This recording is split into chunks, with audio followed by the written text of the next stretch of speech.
अस्सलामुअलैकुम प्यारे दोस्तों, मैं हूं एहसान और आप देख रहे हैं गोंदा इलेक्ट्रॉनिक एंड सोलर सिटी म्यानी।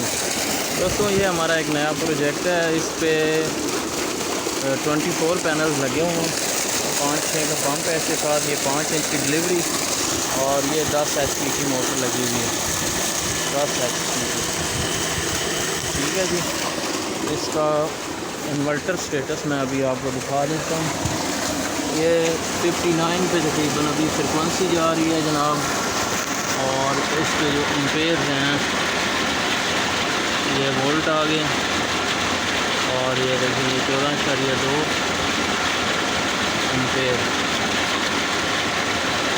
बहुत बेहतरीन परफॉर्मेंस के साथ ये चल रहा है।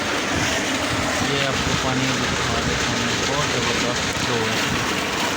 दोस्तों, हमारा चैनल अच्छा लगे तो इसको सब्सक्राइब करें, और अगर आप भी अपना ट्यूबवेल लगवाना चाहते हैं तो दिए गए नंबर्स पर रब्ता करें।